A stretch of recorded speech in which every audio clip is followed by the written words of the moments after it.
एक प्रस्ताव रखा गया है कि कोई शमशान की ज़मीन थी वहाँ पर बन सकती है धर्मशाला, वहाँ से लेकर, या एक और है जहाँ पर अलॉटमेंट की बात हो रही है।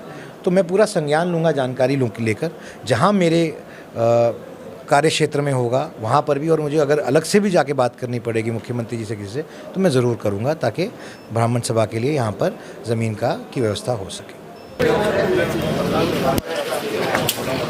विनोद शर्मा जिंदाबाद, विनोद शर्मा जिंदाबाद, विनोद शर्मा जिंदाबाद, भाई करते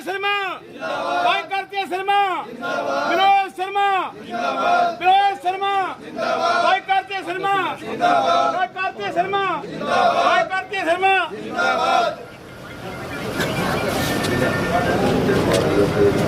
विनोद शर्मा जिंदाबाद, विनोद शर्मा जिंदाबाद, विनोद शर्मा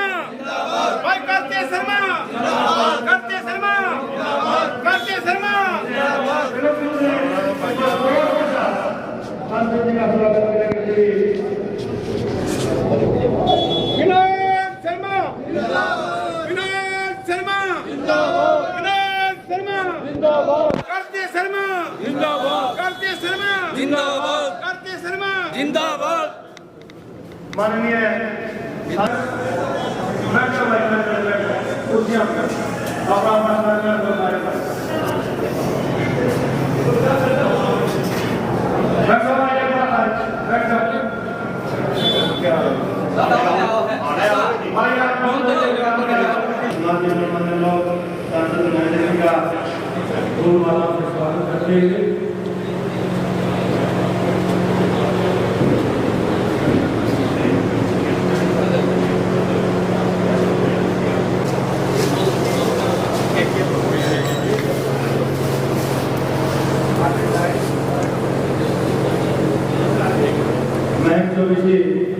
ब्राह्मण समाज सांसद जी का पब्लिक में स्वागत करते हुए मंत्री बधाई बुलाकर स्वागत हो रहा है।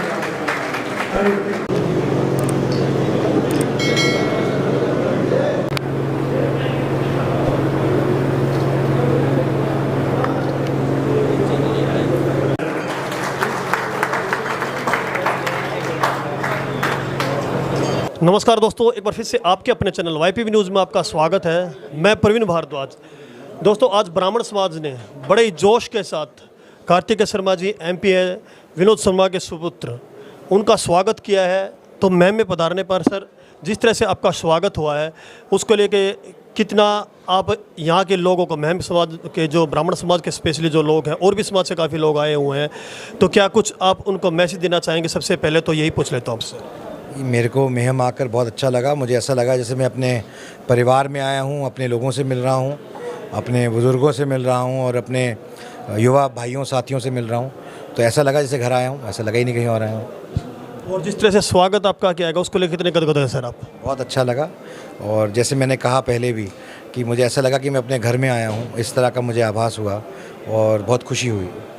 आप युवा हैं और युवाओं के लिए, जिस तरह से आपने अभी भी घोषणा की है कि युवाओं के लिए आप जितना भी आपसे बनता है उसका 50% तो करेंगे, उससे भी ज़्यादा आपकी उम्मीद कर रहे हैं युवा से, क्योंकि युवा चेहरा आप, इसलिए युवाओं की उम्मीद है कि युवा चेहरे से होती है। जिस तरह से आपको MP बनाया गया है और काफ़ी प्यार मिला लोगों का, उसको लेकर आप युवाओं के लिए आगे क्या कुछ करना चाह रहे हैं? देखिए, मैंने कहा कि मुझे मेरी जीत में पूरी 36 बिरादरी का हाथ था और सब ने मिल के समन्वय से मुझे जिताया है।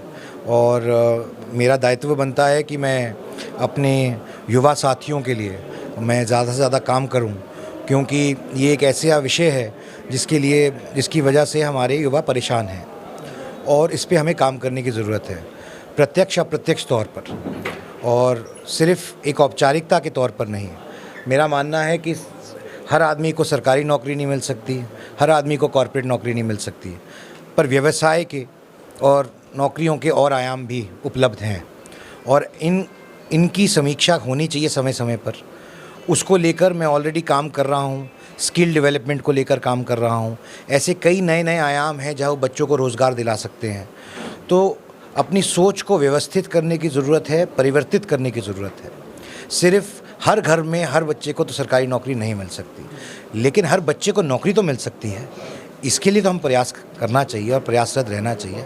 मुझे लगता है ऐसी काफ़ी स्कीम्स हैं केंद्रीय सरकार की जिनको अभी स्टेट में लाने की क्षमता पूरी तरह से इस्तेमाल नहीं की जा रही है, उनको लाना चाहिए। उसके अतिरिक्त private sector partnership PPP model में भी और ऐसे बहुत सारे आयाम हैं जहाँ पे युवाओं को नौकरियाँ मिल सकती हैं।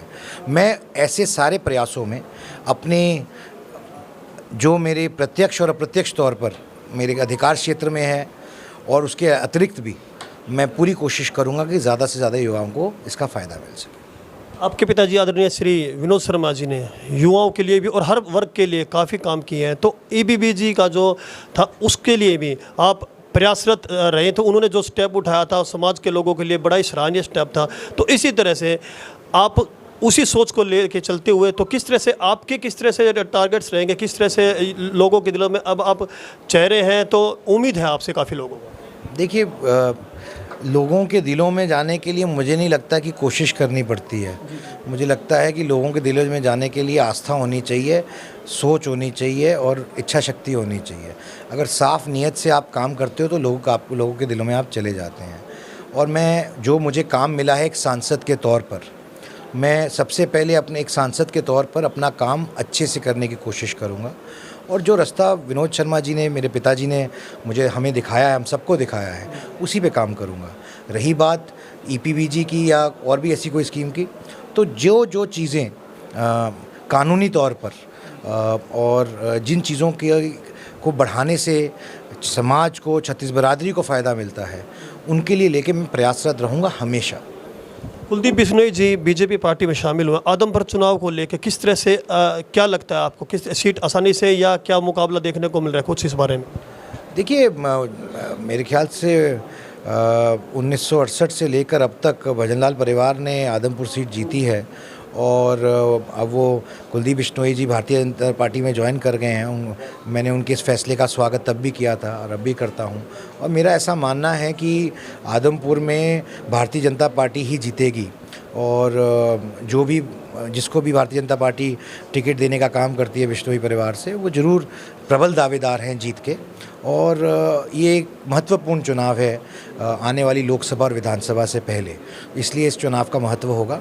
मैं भी पूरे प्रयास करूंगा कि मैं कुलदीप बिश्नोई जी को और उनके परिवार की हम मदद कर सकें, जैसे उन्होंने हमारी मदद की थी। क्या लगता है भव्य बिश्नोई को भी टिकट मिल सकती है? देखिए, ये मेरा फैसला नहीं है, मेरा इस पर टीका टिप्पणी करना उचित नहीं है।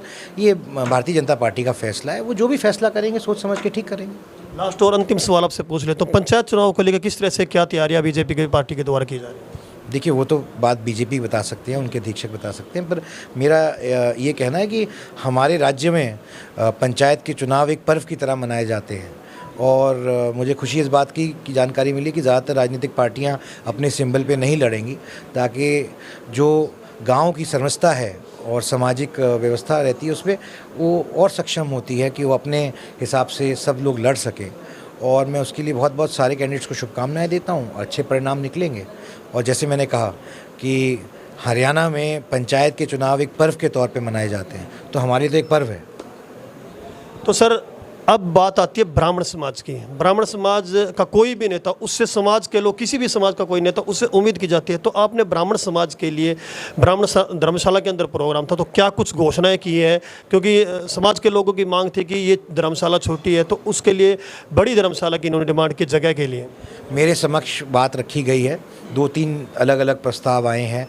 एक प्रस्ताव रखा गया है कि कोई शमशान की ज़मीन थी वहाँ पर बन सकती है धर्मशाला, वहाँ से लेकर, या एक और है जहाँ पर अलॉटमेंट की बात हो रही है।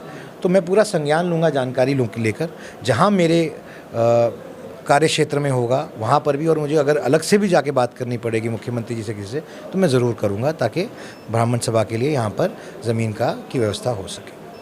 तो दोस्तों, ये थे हमारे साथ MP कार्तिक शर्मा जी, और इन्होंने जो भी ब्राह्मण समाज को लेके जिन्होंने समाज के लोगों ने मांग रखी है उसको पूरा करने के लिए पूरी कोशिश करेंगे। तो महंत सतीश दास जी, उनसे 2 शब्द उनसे ले लेता हूँ।